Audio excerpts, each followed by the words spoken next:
لبیک لا شریک لک لبیک، جو سب سے اہم گزشتہ ہفتے کا موضوع ہے اور ابھی تک اس موضوع کی اہمیت جاری ہے، وہ باقی ہے، اور عالمی خبروں میں اس کا نمایاں مقام ہے، وہ ایران کا حملہ ہے اسرائیل پر، جوابی حملہ۔ پہلے اسرائیل نے 1 اپریل کو ایرانی سفارت خانے پر حملہ کیا تھا، اور اس میں ان کے چند افراد شہید ہوئے، جس میں سینئر عسکری کمانڈر بھی موجود تھے، جرنیل بھی، اور اسی وقت ایران نے کہہ دیا تھا کہ ہم اس کی تلافی کریں گے، اور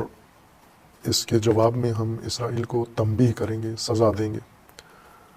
رہبر معظم انقلاب اسلامی نے اپنے عید کے خطبات میں بھی اس موضوع کو بیان کیا اور فرمایا کہ اسرائیل نے غلطی کی ہے ہمارے سفارت خانے پر حملہ کر کے، اور ہم اس کو اس غلطی کی سزا دیں گے۔ اور بالآخر وہ وقت آ گیا اور ساری دنیا نے دیکھا کہ ایران نے اسرائیل کو سزا دی ہے۔ اس حملے کے تمام پہلو تقریباً نمایاں ہو چکے ہیں، چونکہ گزشتہ ہفتے کے آغاز میں ہی ایران نے یہ حملہ کر دیا تھا، اور پھر اس کے بعد عالمی خبروں کی زینت بنا یہ، جس کے متعلق تجزیہ و تحلیل ہوتا رہا۔ پاکستان کے میڈیا نے اور اخباروں نے بھی اس موضوع کو بیان کیا ہے، اور بعض نے اس موضوع کے متعلق اچھے اور خوبصورت تجزیے پیش کیے ہیں کہ کم و بیش اس کے ظاہری تفصیلات سے ساری دنیا آگاہ ہو چکی ہے، لیکن ابھی بھی یہ حملہ بہت سارے پہلوؤں سے تشنہ تفسیر ہے، اور ان میں سے چند کی طرف توجہ کرنا ضروری ہے۔ ظاہر ہے یہ کشمکش ایران اور اسرائیل کی آج کی نہیں ہے، بلکہ 1979 میں ایران میں جب سے انقلاب اسلامی وقوع پذیر ہوا، اسی دن سے یہ چپکلش اور یہ دشمنی شروع ہو گئی تھی۔ اس سے پہلے ایران اور اسرائیل میں دوستی تھی۔ ایران ان محدود چند اسلامی ممالک میں سے تھا جنہوں نے اسرائیل بنتے ہی اسے قبول کر لیا۔ سب سے پہلے ترکی نے کیا اور ایران نے، یہ 2 پہلے ملک تھے مسلمان جنہوں نے اسرائیل کے وجود کو تسلیم کیا، اور نہ صرف تسلیم کیا بلکہ اسرائیل کی بھرپور مدد بھی کی، اور اسرائیل ایک نو بنیاد ریاست کو مضبوط ہونے میں بھرپور کردار ان دونوں ملکوں نے ادا کیا، چونکہ دونوں کے اندر ایک جیسا یکساں نظام حکم فرما تھا۔ ترکی کے اندر مصطفیٰ کمال پاشا کا تعمیر کردہ سیاسی نظام تھا جو سیکولرزم کی بنیاد پر تھا اور بے دینی کی بنیاد پر تھا، اور ایران میں شہنشاہیت تھی، اور ایرانی شہنشاہ مصطفیٰ کمال پاشا ہی کو در حقیقت اپنا مقتدا اور پیشوا مان رہے تھے سیاست میں، اور اسی طرز پر ایران کو بھی چلا رہے تھے۔ اور ان دونوں کی وجہ یہ تھی کہ اسرائیل بھی امریکہ کے زیر تسلط تھا اور برطانیہ کے، اور ایران بھی، شہنشاہی ایران بھی اسی بلاک سے تعلق رکھتا تھا، لہٰذا ان کا آپس میں ایک طبیعی رشتہ تھا ایران کا اور اسرائیل کا۔ لیکن 1979 میں انقلاب اسلامی وقوع پذیر ہوا، اور اس انقلاب نے ایرانی سیاست کا رخ موڑ دیا، تبدیل کر دیا، بلکہ پوری دنیا کے لیے وہ ایک بہت ہی اہم رویداد ثابت ہوئی کہ کسی کو توقع نہیں تھی کہ اس زمانے میں، اس عصر میں اسلام کی بنیاد پر، مذہب کی بنیاد پر بھی انقلاب وقوع پذیر ہو سکتا ہے، اور یہ کام امام راحل، امام امت، امام خمینی رحمۃ اللہ علیہ کی قیادت میں ایرانی قوم نے یہ کر کے دکھا دیا، اور ایک بھرپور اسلامی انقلاب اپنے تمام خد و خال سمیت وقوع پذیر ہوا، اور اس کے نتیجے میں اسلامی حکومت قائم ہوئی، اور شیعہ اعتقادی بنیاد کے مطابق اس کا عنوان ولایت فقیہ قرار پایا، چونکہ شیعہ مکتب کے نزدیک قرآن میں اور سنت رسول اللہ میں اور اہل البیت علیہم السلام کی تعلیمات کے اندر فقط ایک سیاسی نظام اللہ تبارک و تعالیٰ نے انسان کے لیے اور اہل ایمان کے لیے مقرر کیا ہے، اور وہ نظام امامت و ولایت ہے۔ امامت بھی اسی کو کہتے ہیں، ولایت بھی اسی کو کہتے ہیں۔ امامت و ولایت اگرچہ مفہوم میں مختلف ہیں ایک دوسرے سے، لیکن ولایت بنیاد ہے اور امامت اس بنیاد پر قائم ہونے والا نظام ہے، سیاسی اور دینی نظام ہے، اور یہ نظام ہر دور کے لیے ہے۔ یعنی شیعہ اعتقاد کے مطابق نہ اسلام مختص ہے نبی اکرم کے زمانے کے ساتھ، اور نہ ہی عصر ائمہ کے ساتھ مختص ہے، بلکہ اللہ تبارک و تعالیٰ نے جب سے دین اتارا ہے قیامت تک کے لیے اتارا ہے، اور اس میں کوئی وقفہ اور اس میں کوئی ایسا بیچ میں دورانیہ نہیں ہے جہاں سے دینی کچھ امور، کچھ احکام یا کچھ امور اٹھا لیے جائیں اور اسے کسی اور زمانے کے لیے رکھ دیا جائے۔ یہ تصور غلط ہے۔ شیعہ اعتقاد کے مطابق نظام امامت بھی اسی طرح ایک تسلسل کے ساتھ قیامت تک کے لیے ہے، اور جب تک امام معصوم شیعہ اعتقاد کے مطابق موجود ہو تو حق حکومت ان کا ہے، اور جب امام معصوم نہ ہو، جیسے اس زمانے میں جس کو غیبت کبریٰ کا زمانہ کہا جاتا ہے، شیعہ مبانی کے مطابق، اہل البیت علیہم السلام کی تعلیمات کے مطابق اس زمانے میں بھی ولایت و امامت ہی کا نظام ہوگا، طاغوتیت کی پھر بھی گنجائش نہیں ہے، نہ کسی اور نظام کی۔ لیکن یہ ولایت کا نظام فقہا کے ذریعے، علماء کے ذریعے قائم کیا جائے گا، اور عوام اسی طرح جس طرح امام معصوم کی اطاعت کرتے ہیں سیاسی احکامات میں، اسی طرح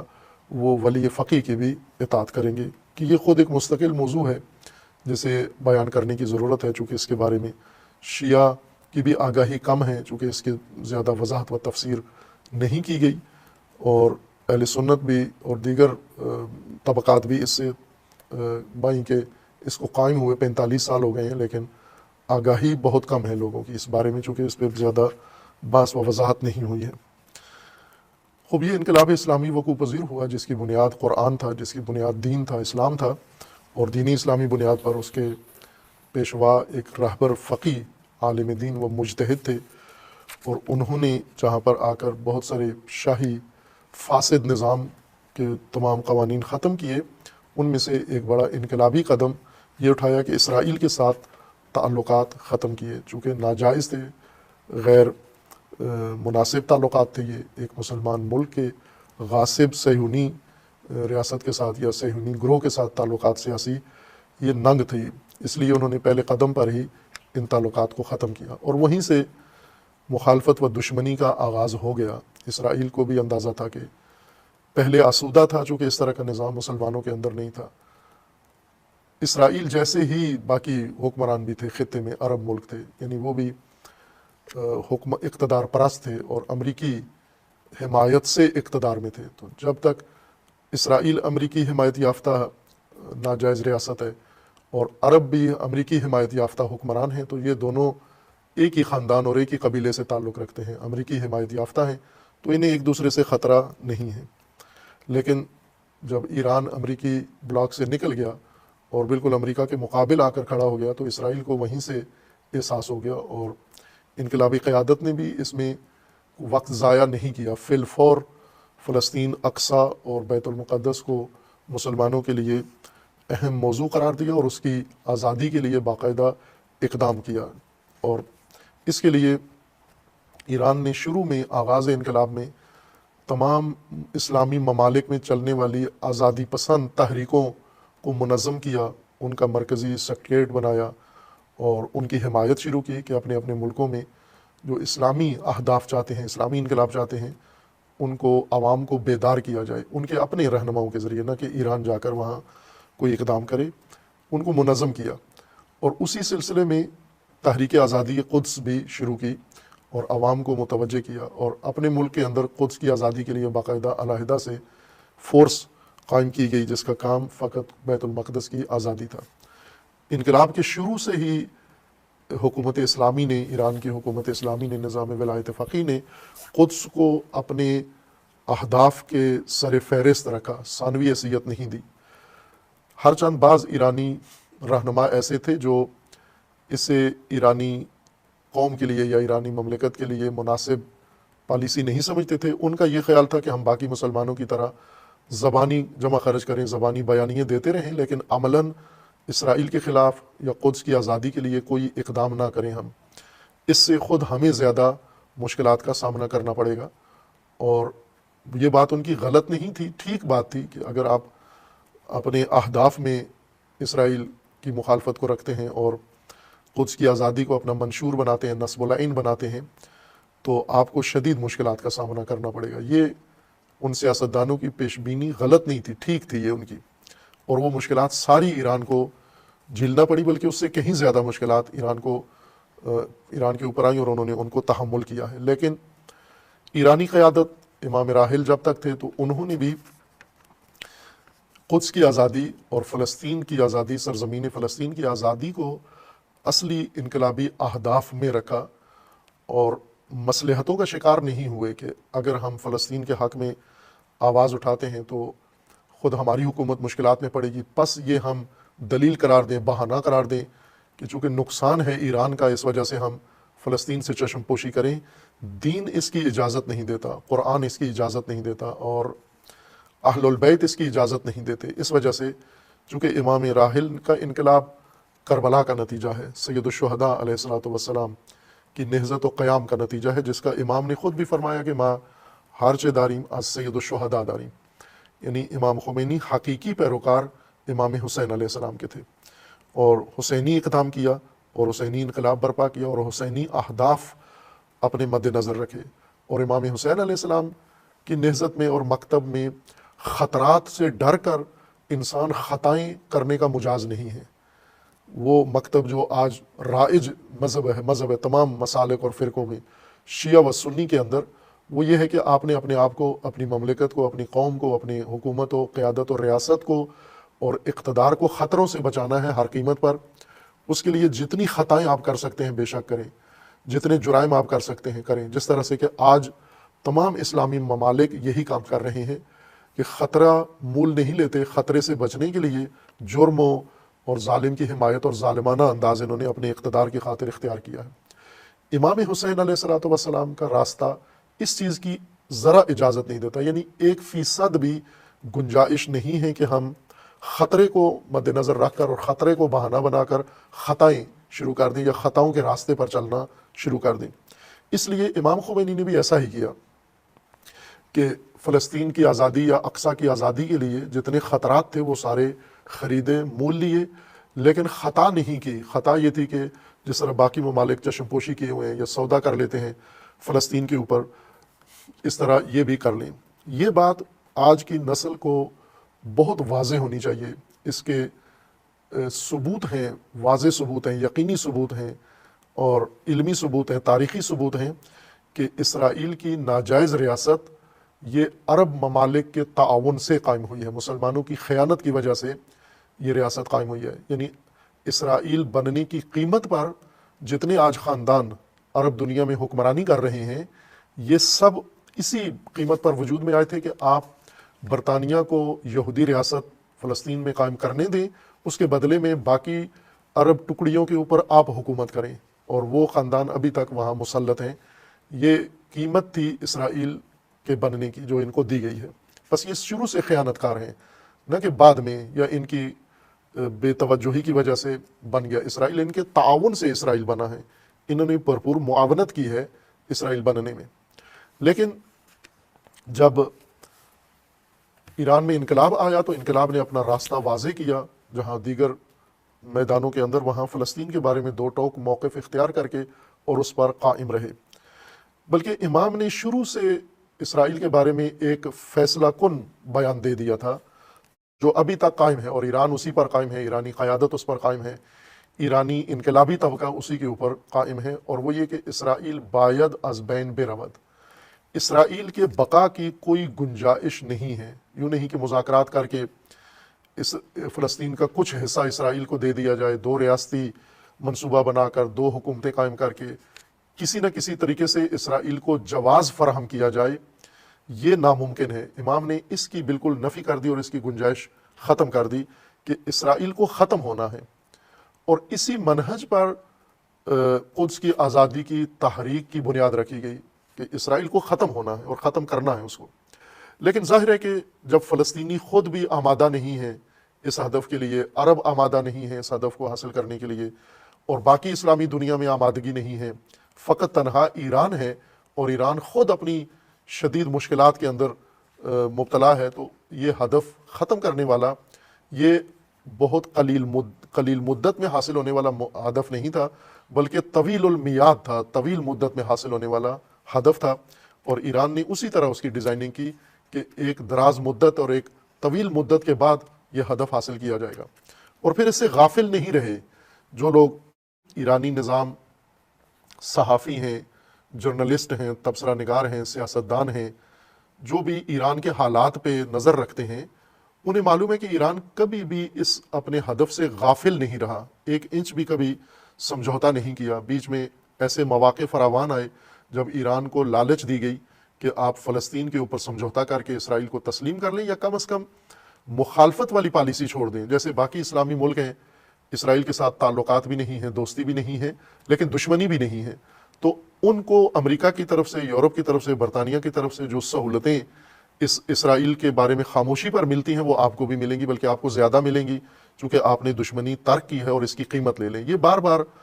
تاریخ میں وقوع پذیر ہوا ہے، ایران کو ایسی پیشکش کی گئی ہے، پرکشش پیشکش کی گئی ہے، لیکن ایران نے ایک قدم اس کے لیے کبھی بھی ارادہ ظاہر نہیں کیا، باوجود اس کے کہ بعض ایرانی سیاستدان نہ اس پیشکش کی وجہ سے بلکہ ان مسائل و خطرات کو مد نظر رکھ کر سوچ تھی ان کی کہ ہم اسرائیل کے بارے میں پسپائی اختیار کر کے جو باقی اسلامی ممالک کا رویہ ہے ہم وہی اختیار کریں۔ جیسے مرحوم ہاشمی رفسنجانی رحمۃ اللہ علیہ، جو ایرانی انقلاب اور ایرانی حکومت میں ایک بہت نمایاں اور کلیدی کردار ہیں، شخصیت ہیں، یہ جب اپنے دور اقتدار میں تھے تو انہیں امام خمینی کے بعد دوسری مقتدر شخصیت انہیں سمجھا جاتا تھا، باوجود اس کے کہ اس وقت راہبر کے جانشین آیت اللہ منتظری کو بنا دیا گیا تھا، لیکن انہیں دوسری شخصیت طاقتور نہیں سمجھا جاتا تھا۔ فیصلہ کن کردار ہاشمی رفسنجانی صاحب کا تھا، جنگ میں انہوں نے بڑا بنیادی کردار ادا کیا، جنگ بند کرانے میں انہوں نے بنیادی کردار ادا کیا، اور جنگ کے بعد پھر اقتدار انہوں کو ملا اور انہوں نے ایران کی تعمیر و ترقی میں بہت اہم کردار ادا کیا۔ اور سوچ میں یہ ایسے ہی تھے کہ اسرائیل دشمنی ہماری ایرانی ترقی اور ایرانی خوشحالی کی راہ میں بڑی رکاوٹ ہے اور نقصان ہے، دنیا ہمارے ساتھ تعاون نہیں کرتی، دوستی نہیں کرتی، یورپ ہمیں پسند نہیں کرتا، لہٰذا ہمیں اسرائیل دشمنی پر نظر ثانی کرنی چاہیے۔ دوستی کے قائل نہیں تھے رفسنجانی صاحب، وہ یہ کہتے تھے کہ جس طرح باقی اسلامی ممالک ہیں کہ نہ دشمنی کرتے ہیں نہ دوستی کرتے ہیں، لا تعلق ہیں، اسرائیل آنا جانا نہیں ہے، اسرائیل کے ساتھ سفارتی تعلقات نہیں ہیں، تجارتی نہیں ہے، بس ہم بھی اسی حد تک رہیں، اس سے آگے نہ جائیں ہم۔ لیکن قیادت، انقلابی قیادت نے یہ قبول نہیں کیا، کسی طبقے نے بھی، نہ رہبر نے قبول کیا اور نہ ہی جو باقی انقلابی فورسز تھے انہوں نے امام کا راستہ ترک نہیں کیا، اور اس دشمنی کو ہمیشہ قائم رکھا، زندہ رکھا اور جاری رکھا۔ اس دوران ایران نے اسرائیل کے لیے شدید مشکلات ایجاد کی، اس لیے کہ اسرائیل نے امریکہ کے تعاون سے، برطانیہ کے تعاون سے، اور یورپی تعاون سے اور عرب ملکوں کے تعاون سے کسی حد تک اس فلسطین کے موضوع کو حل کے قریب لے گئے تھے، اسرائیل پسند حل، امریکہ پسند حل، اور وہ بار بار وہ رائے حل اس کے قریب پہنچے، لیکن پھر وہ رائے حل کسی فلسطینی گروہ کے وجہ سے ناکام ہو جاتا تھا، اور وہ گروہ جو بھی اس رائے حل کو ناکام کرتا تھا اس میں پیچھے ایران کا حصہ تھا۔ شروع میں جب اسرائیل کے خلاف فلسطینی محاذ قائم ہوا، انقلاب سے پہلے، انقلاب کے دوران تک، جس کی قیادت یاسر عرفات کرتے تھے، معروف فلسطینی لیڈر، اور باقی گروہ انہی کے ساتھ متصل تھے، اور پھر ان کی وفات کے بعد ان کے جانشین محمود عباس جو ابھی تک ہیں فلسطینی گروہ کے سرپرست فتح تنظیم کے، انہوں نے اس کی قیادت کی، اور ان لوگوں نے ہمیشہ امریکہ کی گود میں بیٹھ کر اسرائیل کے خلاف محاذ آرائی کی، جو 1% بھی کامیاب نہیں ہوئی، ان کو 100% ناکامی حاصل ہوتی تھی، اور باقی ممالک مصر اور سوریہ اور لبنان انہوں نے مشترکہ کارروائیاں کی بھی اسرائیل کے خلاف، جس میں اپنا مزید نقصان انہوں نے کروایا۔ لیکن امام نے جب آ کر اس فلسطین کی آزادی و اقصیٰ کی آزادی کو اپنا نصب العین قرار دیا، تو فلسطین کے اندر ایران نے اس تفکر کے خلاف نظریے کو تقویت کی، اور ایسے گروہ وجود میں آئے جو اس رائج یعنی خیانت کاری والے عمل سے دور ہوئے، جنہوں نے حقیقتاً آزادی کی بنیادیں رکھیں، جس میں سے ایک حماس ہے۔ حماس اخوان المسلمون کا ایک گروہ ہے، ونگ ہے، بنیادی طور پر اخوان المسلمون مصری تنظیم ہے، نظریاتی اسلامی تنظیم، جس کی دیکھا دیکھی باقی دنیا میں بھی جدید طرز پر اسلامی تنظیمیں وجود میں آئیں جو اسلامی نظام کی خواہاں ہیں۔ اخوان المسلمون وہ پہلی تنظیم ہے اور اس کے سربراہان جنہوں نے مسلمانوں میں یہ شعور بیدار کیا کہ آپ طاغوتی نظاموں کے تحت زندگی نہ گزارو، یہ اسلام نہیں ہے، بلکہ آپ اسلامی نظام قائم کرو اپنی اپنی سرزمینوں پر۔ وہ تنظیم مصر میں بھی بہت نشیب و فراز کا شکار ہوئی اور باقی عرب ملکوں میں بھی اسی طرح، لیکن اس تنظیم نے ایک کام یہ کیا کہ بہت سارے ایسے اسلامی شخصیات اور گروہ پرورش دیے جو آج مختلف ممالک میں فعال ہیں، جیسے ترکی کے اندر موجود ہیں رجب طیب اردوان، انہی میں سے اسی کا نتیجہ ہے، یہ اخوان المسلمین کا پروردہ آدمی ہے، یا اس سے پہلے جو ان کے پیشوا تھے وہ اسی اخوان المسلمین کے پروردہ ہیں۔ فتح اللہ گولن جو ایک اور اسلامی ترکی رہنما ہیں، وہ بھی اسی تنظیم کا نتیجہ ہیں۔ اور اسی طرح کردستان کے اندر، سوریہ کے اندر، بہت سارے عربی ممالک کے اندر انہوں نے یہ کام کیا، اور اخوان المسلمون کا ایک نتیجہ پاکستان میں بھی آیا، اور پاکستان میں جماعت اسلامی یہ در حقیقت اخوان المسلمون ہی کی کاپی ہے۔ مولانا سید مودودی رحمۃ اللہ علیہ نے جو الہام لیا بیداری کا، آگاہی کا، کہ ہم طاغوت پرستی کے بجائے، ہم ظالم حکمرانوں کی اطاعت کے بجائے ہم خود اسلامی نظام قائم کریں، یہ نظریہ مولانا نے وہیں سے لیا اور پھر اس کو اپنے صلاحیتوں سے پرورش کیا اور اس کو بہتر طریقے سے، یعنی اخوان المسلمون سے زیادہ بہتر طریقے سے تدوین کر کے پاکستان میں متعارف کروایا، اور ابھی وہ جماعت اس منشور کو لے کر چل رہی ہے۔ زیادہ البتہ پابند نہیں ہے مولانا مودودی کی تعلیمات کے، لیکن نام انہی کا استعمال ہو رہا ہے۔ حماس بھی یہی گروہ تھا جو اخوان المسلمون کے زیر تربیت وجود میں آیا، اور ان کے رہنما شیخ یاسین رحمۃ اللہ علیہ شہید، انہوں نے یہ احساس کیا کہ یہ موجودہ فلسطینی جو عمل ہے یہ نتیجہ کبھی بھی اس سے نہیں نکلے گا، یہ معیوب عمل ہے آزادی کا، کہ آپ قابضوں کے گود میں بیٹھ کر، غاصبوں کی گود میں بیٹھ کر، امریکہ اسرائیل کی گود میں بیٹھ کر تحریک چلا رہے ہو آزادی فلسطین کی۔ یہ دھوکہ ہے فلسطین کے ساتھ بھی، فلسطینی عوام کے ساتھ بھی، مسلمانوں کے ساتھ بھی، اقصیٰ کے ساتھ بھی، یہ دھوکہ ہے، وہ فراڈ ہے۔ لہٰذا انہوں نے ان سے علیحدگی اختیار کی اور الگ گروہ، فلسطینی باقی گروہوں سے ہٹ کر انہوں نے مستقل گروہ بنایا۔ اس سے پہلے کچھ عسکری ونگ بنائے تھے جو فعالیت کرتے تھے، جیسے القسام برگیڈ ہے یا دیگر اس طرح کے انہوں نے گروہ بنا کے ایکٹیو کیے تھے۔ پھر انہوں نے باقاعدہ طور پر ایک تنظیم حماس کا قیام وجود میں عمل میں لائے اور اس کے مختلف شعبے بنائے،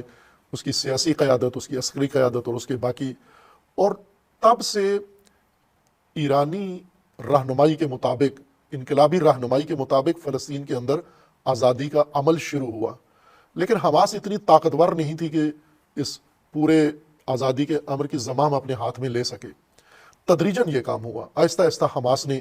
اپنی صلاحیتیں منوائیں اور ان کی قیادت نے بہت سارے نمایاں کام کیے، اور ایک وقت میں انہوں نے حکومت بھی اپنی فلسطین میں قائم کی تھی جسے محمود عباس نے ختم کر دیا تھا، اور ان کے آپس میں فلسطینیوں کی حماس اور محمود عباس کی قیادت میں الفتح کے درمیان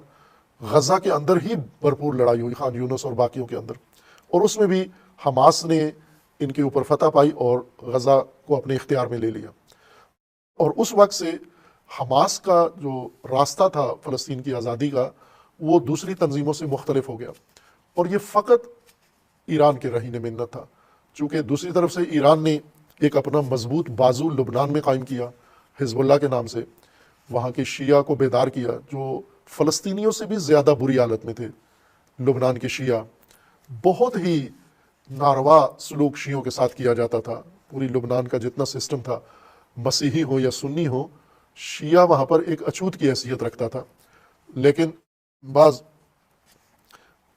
علماء نے، مجاہد علماء نے، جیسے شہید باقر الصدر رحمۃ اللہ علیہ ہیں، انہوں نے، شہید موسیٰ صدر رحمۃ اللہ علیہ، انہوں نے لبنانی شیعوں کو بیدار کیا، منظم کیا، اور ان کے بنیادی انفراسٹرکچر ان کے لیے قائم کیا، اور پھر اسی شجرہ پہ ایک شاخ حزب اللہ کے طور پر لگی جو انقلاب اسلامی کے بعد شہید موسیٰ صدر پہلے سے ہی لبنان کے شیعوں کو منظم کر چکے تھے، اور بعد میں اس کا نتیجہ حزب اللہ کی صورت میں برآمد ہوا۔ اور ظاہر ہے کہ حزب اللہ اپنی پیدائش میں، جنم میں ہی ولایت فقیہ کی کوکھ سے نکلی ہے، یہ روایتی تشیع کا نتیجہ نہیں ہے جو پہلے سے مرسوم تھا، یعنی جو پہلے سے ایران اور نجف میں ایک روایتی شیعہ تفکر تھا، حزب اللہ اس کا نتیجہ نہیں ہے۔ وہ تفکر ابھی بھی موجود ہے، لبنان میں بھی ہے، عراق میں بھی ہے، ایران میں بھی ہے، پاکستان میں بھی ہے۔ وہ شیعی نظریہ روایتی رسوماتی اپنی جگہ قائم ہے، لیکن حزب اللہ نے ولایت فقیہ کا راستہ اختیار کیا، امام راحل کی اقتداء اختیار کی، اور بہت عظیم کارنامے کامیابیاں اللہ تبارک و تعالیٰ نے انہیں دی۔ حزب اللہ کا ہونا بھی حماس کے لیے تقویت کا باعث بنا، اور آہستہ آہستہ یہ گروہ بہت جلد ہی منظم تر ہوتا گیا، قوی ہوتا گیا۔ اور پھر جو ایران نے سب سے بڑا کام کیا فلسطین کے لیے، یہ کریڈٹ شہید سلیمانی رحمۃ اللہ علیہ کو جاتا ہے کہ انہوں نے، ویسے تو ایران مدد کرتا تھا ان کی پہلے بھی، اس امداد رسانی میں بڑی دقت ہوتی تھی کہ مثلا ان کو پیسہ پہنچانا، ان کو اسلحہ پہنچانا، ان کو سامان پہنچانا، جو ملک جن سے گزر کے جانا پڑتا تھا وہ اس تعاون کے لیے تیار نہیں تھے۔ تو شہید سلیمانی نے جو حکمت عملی اپنائی وہ یہ تھی کہ ہم ٹیکنالوجی ان کو دے دیں، بجائے اس کے کہ ہم بنا ہوا اسلحہ ان تک پہنچائیں، اسلحہ بنانے کی ترکیب ان کو دے دیں، اور یہی کام انہوں نے یمن میں بھی کیا اور فلسطین کے اندر بھی کیا۔ لہٰذا حماس کو ہر طرح کی جنگی ٹیکنالوجی شہید سلیمانی نے مہیا کر دی۔ اس وجہ سے حماس بہت مضبوط ہو گئی، چونکہ خود کفیل ہو گئی بہت سارے کاموں میں۔ اگر اسلحہ خود نہ بنا سکتے ہوتے تو یہ بہت کمزور ہوتے، چونکہ اطراف میں مصر جیسے خائن ملک ہیں، اردن جیسے جنایت کار ملک ہیں، اور سوریا جیسے ملک ہیں جو خود ڈسٹرب ہیں، فلسطین سے بری حالت خود ان کی اپنی بنی ہوئی ہے، یا لبنان بھی اس طرح سے ان کی کھل کے حکومت نہیں کرتا، چونکہ وہاں پر بہت ساری جمعیتیں ہیں، صرف شیعہ نہیں ہیں۔ یہ ایک ایران کی حکمت عملی تھی جس کے نتیجے میں فلسطین کی مقاومت اور مزاحمت کی تحریک بہت مضبوط تر ہو گئی، اور اتنی مضبوط ہوئی کہ ساری دنیا نے دیکھا کہ 7 اکتوبر 2023 کو حماس نے اس طاقت کا بھرپور مظاہرہ کیا اور اسرائیل کو وہ سبق دیا جو تاریخی ہے، نہ بھولنے والا سبق، جو اسرائیل نے میڈیا کی مدد سے اور باقی علاقے کے اندر اپنا رعب قائم کیا ہوا تھا، وہ ساری ابہت و رعب حماس نے خاک میں ملا دیا۔ سید مقاومت سید حسن نصر اللہ حفظہ اللہ نے 2006 کی جنگ میں جو اسرائیل کے ساتھ ان کی ہوئی تھی براہ راست، اس جنگ میں کہا تھا کہ اسرائیل سے ڈرو نہیں، یہ تار عنکبوت ہے، مکڑی کا جالا ہے، یہ کوئی طاقت نہیں ہے۔ یہ انہوں نے بیان دیا تھا اس وقت، لیکن دنیا کو اس کی تصدیق کرنے میں دقت تھی کہ واقعاً یہ مکڑی کا جالا ہے یا ناقابل تسخیر طاقت ہے۔ لیکن حماس نے یہ ثابت کر دیا عملاً کہ یہ مکڑی کا جالا ہے، اس سے بھی زیادہ ضعیف تر ہے، چونکہ حماس اور اسرائیل کی طاقت کا اگر موازنہ کیا جائے تو کسی لحاظ سے یہ آپس میں قابل قیاس نہیں ہے۔ حماس ایک گروہ ہے چھوٹا سا جس کے اندر چند ہزار جوان ہیں، جن کے زمینی راستے سمندری راستے ساری دنیا سے کٹے ہوئے ہیں، ایک جیل کے اندر ہیں، اور وہاں پر انہوں نے اپنی مدد آپ کے تحت اپنا جنگی ساز و سامان بنایا، ہوم میڈ، ہینڈ میڈ، اور پھر اس کے ذریعے سے انہوں نے ناقابل تسخیر طاقت پر حملہ کر کے اور اس کے دفاعی نظام کو پاش پاش کر دیا، اور ان کے اندر تک گھس کے اور لائیو ساری دنیا کو دکھایا۔ تو یہ ثابت کر دیا کہ یہ مکڑی کا جالا ہے، اس میں کوئی طاقت نہیں ہے۔ اور اس وقت مکڑی کے پیچھے جو چھپے ہوئے تھے اژدہا خونخوار، امریکہ اور برطانیہ اور یورپ، وہ آئے، انہوں نے آ کر اس کو بچایا، ورنہ اگر یہ نہ آتے اسرائیل کے ساتھ کھڑے ہوتے تو حماس اسی حملے میں اسرائیل کا خاتمہ کر دینا تھا اس نے۔ یہ مسلمات میں سے ہے۔ آج بھی اگر یہ اسے چھوڑیں اپنے حال پر تو خود حماس بھائی کے ابھی بہت مجروح ہو چکے ہیں اور زخمی ہیں حماس، اور غزہ تباہ ہو چکا ہے، پھر بھی حماس تنہا اسرائیل کو ختم کرنے کے لیے کافی ہے۔ یہ ایرانی اسٹریٹجی کا حصہ تھا، انقلابی اور رہبر معظم اور ان کے آگے جو جرنیل تھے، یہ انہوں نے فلسطین کی آزادی کا یہ نظام بنایا تھا۔ اور جب 7 اکتوبر کا حملہ ہوا تو ظاہر ہے اسرائیل پہلے سے ایران کے ساتھ دشمنی تھی، وہ فلسطینیوں کو اپنا دشمن نہیں سمجھتے تھے، حماس کو بھی نہیں سمجھتے تھے، وہ صرف ایران کو اپنا دشمن سمجھتے ہیں اور باقیوں کو ایران کی وجہ سے دشمن سمجھتے ہیں۔ لہٰذا ایران کے ساتھ اسرائیل نے شروع سے ہی مخاصمت رکھی اور ایران کو بہت نقصان پہنچایا۔ امریکی حمایت سے اور یورپی اور عالمی حمایت سے اسرائیل نے ایران کو بہت نقصان پہنچایا۔ یعنی ایران کے اندر ایران کے سائنسدان قتل کیے، ایران کی ایٹمی تاسیسات کو نقصان پہنچایا، ایران کے سیکرٹ مسائل لیک کیے، ایران پہ پابندیاں لگوائیں عالمی اداروں میں، اور ایران کے اندر قتل و غارت کی، انقلاب مخالف جو منافقین جن کو کہا جاتا ہے ایران کے اندر مجاہدین خلق، ان کی تقویت کی، بہت سارے ٹیررزم جو ایران میں ہوا اس کے پیچھے اسرائیل کا ہاتھ تھا۔ پھر بڑے اعلیٰ کمانڈر ان کے شہید کیے ایران کے اندر بھی اور سوریا کے اندر و لبنان کے اندر بھی۔ خوب یہ سارا قرض تھا ایران کے اوپر، اسرائیل کا بڑے عرصے سے، سالوں سے یہ قرض اسرائیل کا ایران کے اوپر بڑھ رہا تھا، اور ایران کو یہ قرض چکانا تھا. اور جیسا بعض ایسے مخاصمت والے لوگوں کے اندر ایک اصطلاح رائج ہے، اور وہ یہ ہے کہ یہ قرض ہم نے آپ کا چکانا ہے اور سود سمیت چکانا ہے. چونکہ جو کوئی کسی سے قرض لیتا ہے، پیسہ لیتا ہے، جتنی عرصہ وہ پیسہ مقروض کے پاس رہتا ہے تو اتنا ہی اس پہ سود چڑھتا رہتا ہے سالانہ، لہٰذا وہ سود سمیت واپس مانگتا ہے جو قرض دہندہ ہوتا ہے.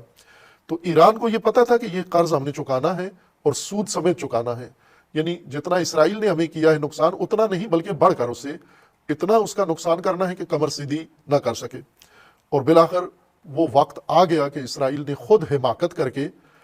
ایک تو غزہ کے اوپر حماقت کی، تباہی پھیلائی، اور دوسرا اسی دوران اس نے ایرانی سفارت خانے پر لبنان میں حملہ کیا اور سوریا میں حملہ کیا، جس سے ایران کو جواز مل گیا کہ وہ اس جوابی کارروائی کرے. اور ایران جو اب قرض اتارنا شروع کیا، یہ سارا قرض اترا نہیں ہے، ابھی تو اس کی ایک قسط ادا کی گئی ہے. یہ پہلی قسط ہے اس قرض کی جو اسرائیل نے ایران پہ چڑھایا ہوا تھا.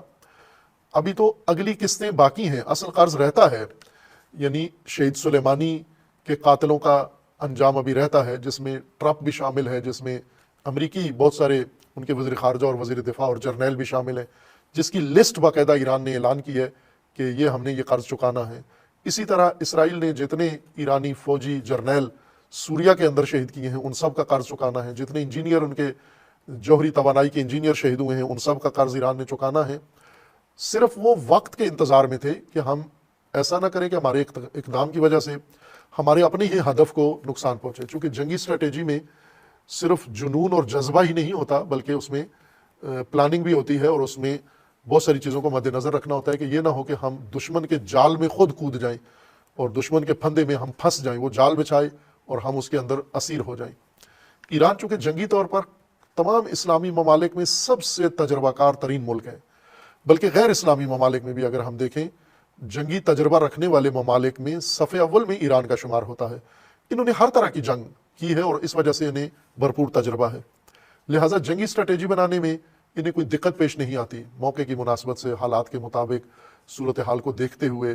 اور اپنے آس پاس کا ماحول دیکھتے ہوئے یہ اپنی جنگی حکمت عملی بناتے ہیں اور جس میں ہمیشہ کامیاب رہے ہیں. یہ حملہ جو ایران نے کیا ہے یہ سمجھے حماس نے جس کا آغاز کیا تھا، یعنی جو دراڑ اسرائیلی سسٹم میں حماس نے ایجاد کی تھی، ایران نے حملہ کر کے اس دراڑ کو بہت بڑی کھائی میں تبدیل کر دیا ہے. بس اوقات دیوار کے اندر ایک کریک آ جاتا ہے، دراڑ پڑ جاتی ہے، لیکن وہ کریک اتنا بڑا نہیں ہوتا کہ اس سے کوئی گزر سکے. ایران نے حملہ کر کے اس دراڑ کو بہت پھیلا کے ایک بڑی وادی اور ایک بڑے درے میں تبدیل کر دیا ہے کہ اب اس سے آسانی سے گزرا جا سکتا ہے. چونکہ اسرائیل نے جتنا بھی بھرم بنایا ہوا تھا کہ اس کے پاس حملات روکنے کے لیے جدید ٹیکنالوجی ہے، سائنس ہے، جاسوسی ہے، فلاں فلاں، ایک افسانوی اپنا قد بنایا ہوا تھا، وہ سارا اس حملے نے پاش پاش کر دیا اور اس کو نابود کر دیا. اور ایران نے دوسری طرف سے اپنی طاقت کا بھرپور مظاہرہ کیا. اگر صرف بیلنس کرنا ہوتا، جوابی کارروائی فارمیلٹی ہوتی، تو ایک دو ڈرون حملے جہاز چلے جاتے، وہاں اٹیک کرتے، ایک دو میزائل چلے جاتے. لیکن جس حجم کے ساتھ ایران نے حملہ کیا ہے کہ 300 لگ بھگ ملا کے سارے میزائل اور ڈرون ان کے ذریعے اس نے حملہ کر کے اور ہر طرح کا ہدف مارا ہے، جہاں سے گزرنا چاہا وہاں سے گزرے ہیں. اور یہ حملہ ایران نے اسرائیل کی سرحدوں سے نہیں کیا، چونکہ اگر لبنان سے یہ حملہ کرنا ہوتا تو آسان تھا، لیکن اس سے ایران کی طاقت کا اندازہ نہ ہوتا. یا اگر سوریا میں ایران خود موجود ہے، ایران کے پاس اسلحہ ہے، وہاں سب کچھ ہے، وہاں سے بھی یہ حملات ہو سکتے تھے، لیکن ایران نے وہاں سے نہیں کیے، خود ایران سے کیے. ایران اور اسرائیل کے درمیان 3-4 ملک آتے ہیں، ایران ہے، عراق ہے، اس کے بعد سوریا ہے، اردن ہے. یہ اتنے ممالک ہیں جن کے اوپر سے گزر کے ایران کو جانا پڑتا ہے، اور ان کے ڈرونز اور ان کے میزائل اتنے ملکوں کے اوپر سے گزر کے گئے ہیں، اور انہوں نے فائر کرنے سے پہلے اعلان کیا ہے کہ ہم حملہ شروع کر رہے ہیں. اور یہ ڈرون فائر کرنے کے بعد، میزائل فائر کرنے کے بعد، چونکہ بہت لمبا فاصلہ تھا اور انہوں نے ان کی سپیڈ ایسی رکھی ہوئی تھی کہ ساری دنیا دیکھ لے، یعنی انہوں نے حملہ کیا اور ایک بہت طولانی وقت کے بعد یہ میزائل اسرائیل پہنچے. چونکہ راستے میں لوگوں نے تصویریں بنائی، عام لوگوں نے تصویریں بنائی، ہر شہر سے گزرے، کربلا کے اوپر سے گزرے، عراق کے اوپر سے گزرے، اردن کے اوپر سے گزرے، سوریا کے اوپر سے گزرے، جتنی بیچ میں راستے آتے ہیں ان سب سے عبور کرتے ہوئے. یعنی ایک عجیب منظر تھا وہ جب ایران نے حملہ کیا، اور دنیا بہت حیران تھی کہ اس طرح حملہ کوئی بھی نہیں کرتا، نہ کر سکتا ہے، کہ اس طرح ایک یلغار جس کو کہا جاتا ہے، میزائلوں کی یلغار رات کے وقت، اور روشنی ان کی، کیونکہ دن کو نظر نہیں آ سکتے، رات کو کیا تاکہ سب دیکھیں، آنکھوں سے دیکھیں، ساری دنیا کو دکھا کے کیا ہے۔ ایک طرف سے اسرائیل کی جو خیالی طاقت تھی وہ ساری مسمار ہو گئی، ڈھیر، اور دوسری طرف سے ایران کی جو مخفی طاقت تھی، خفیہ طاقت تھی، جسے ایران کو ابھی تک برملا کرنے کا موقع نہیں ملا تھا، وہ طاقت ساری دنیا نے دیکھ لی۔ ایران عراق جنگ کے درمیان ایران نے اپنی فوجی طاقت بڑھائی اور اس کے بعد بھرپور بڑھائی، لیکن اس کو پیش کرنے کا، اس کی نمائش کا موقع نہیں ملا تھا، اور اب اسرائیل نے یہ بہانہ دے دیا اور انہوں نے یہ حملہ کر کے ساری دنیا کو بتا دیا کہ اس وقت طاقت کا توازن کیا ہے اور ایران کتنی طاقت کا مالک ہے۔ اس حملے کے اثرات بہت گہرے ہیں، غیر معمولی اثرات ہیں اس حملے کے۔ ہمارے تجزیہ نگار ذہنی طور پر قاصر ہیں ان سارے اثرات کو جمع کر کے، اکٹھا کر کے اپنی قوم کے سامنے تجزیہ کر کے پیش کریں، یہ ذہنی طور پر اپاہج ہیں۔ مختلف چیزوں نے ان کے ذہنوں کو مفلوج کیا ہوا ہے، یہ حقائق واضح ہوتے ہوئے بھی نہیں دیکھ پاتے۔ البتہ بعضوں نے اپنی حد تک لکھا ہے اور خوب لکھا ہے، لیکن جو حق ہے اس حملے کے تجزیے کا وہ انہوں نے ادا نہیں کیا ہے۔ اور وہ یہ کہ ایک سب سے پہلے تو فلسطینی جو منتظر تھے 6 مہینوں سے کہ ہم پہ ظلم ہو رہا ہے اور کوئی ہمارے حق میں عملی قدم نہیں اٹھا رہا، تو حماس اور فلسطینی اور غزہ کے ان ستمدیدہ افراد کے لیے یہ بہت بڑا ایک قسم کا خوشی کا، خوشحالی کا موقع ایران نے ان کو فراہم کیا ہے، اور انہوں نے اس کی قدردانی کی ہے۔ اور اسی طرح پوری اسلامی دنیا میں اور غیر مسلم دنیا میں جتنے انسان رنجیدہ تھے، دکھیا تھے، افسوس کر رہے تھے کہ فلسطین کے اوپر کیوں کوئی ملک قدم نہیں اٹھاتا، سٹینڈ نہیں لیتا، انہوں نے بھی، ان کی انتظار کی گھڑیاں ختم ہوئیں۔ اس حملے کا ساری دنیا کو انتظار تھا، خصوصاً جب اسرائیل نے ایرانی سفارت خانے پر حملہ کیا تو پھر تو ایران کے اندر بھی یہ توقع بڑھ گئی اور مطالبہ بڑھ گیا، لیکن باقی دنیا میں یہ مطالبہ پہلے سے موجود تھا کہ یہ کام کیا جائے، اور ساری دنیا مانتی تھی کہ ایران ہی کر سکتا ہے، باقی نہیں کر سکتے۔ اس دوران لوگوں نے طنزیہ زبان استعمال کر کے بہت کچھ بیان کر دیا ہے، یعنی یہ بیان کر دیا ہے، لکھا ہے، لوگوں نے اپنے جذبات، احساسات اظہار کیا ہے کہ تمام اسلامی دنیا میں صرف ایک ملک مرد ہے اور وہ ایران ہے، باقی نامرد ہیں سارے۔ اشباح الرجال، امیر المومنین علیہ الصلوۃ والسلام کے جملے کے مطابق، عنوان کے مطابق، یہ اشباح الرجال ہیں، نامرد، بے غیرت، بے حمیت، بے خاصیت لوگ ہیں، خصوصاً حکمران اور قیادت، سیاسی و مذہبی قیادت۔ لیکن ایران نے بھرم رکھا ہے اسلامی قیادت کا، اور انہوں نے اپنی جرأت، شجاعت، دلیری ساری دنیا کے سامنے پیش کی ہے اور ثابت کی ہے، اور تمام دنیا کے دلوں کو، قلوب کو خوشحال کیا ہے۔ اس وقت ساری دنیا اس وقت ایران کے ساتھ، ایران کی حمایت میں اور ایران کے ساتھ کھڑی ہوئی ہے، اور اس کا احساس سب کو ہے، تمام دنیا کو ہے کہ اس وقت جتنے مسلمانوں کے قلوب ایران کے قریب ہوئے ہیں اتنے تاریخ بھر میں کبھی بھی نہیں ہوئے تھے، چونکہ ایران سے دور کرنے میں لوگوں نے بہت محنت کی، اسلام دشمنوں نے، امریکہ نے محنت کی، مغرب نے محنت کی، اور تکفیریوں نے محنت کی، متعصب فرقہ پرست مولویوں نے محنت کی، بہت کچھ اس کے پیچھے سرمایہ لگا ہوا تھا کہ ایران سے لوگوں کو، ایران سے مراد نہ ایران کا خطہ یا فارسی یا ایران کا پستہ یا کمبل یا ایرانی باقی چیزیں، نہ، ایران سے مراد انقلاب اسلامی، انقلاب اسلامی جس کی بنیادیں اسلام میں ہیں اور شیعہ اسلام میں ہیں، تشیع میں ہیں، یعنی تشیع سے دور کرنے میں، لوگوں کے دلوں کو دور کرنے میں اور انقلاب سے دور کرنے میں بہت سرمایہ لگایا۔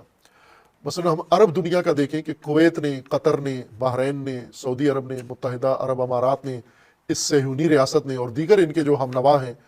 انہوں نے خربوں ڈالر لگائے تاکہ مسلمانوں کو ایران سے اور انقلاب سے دور رکھیں۔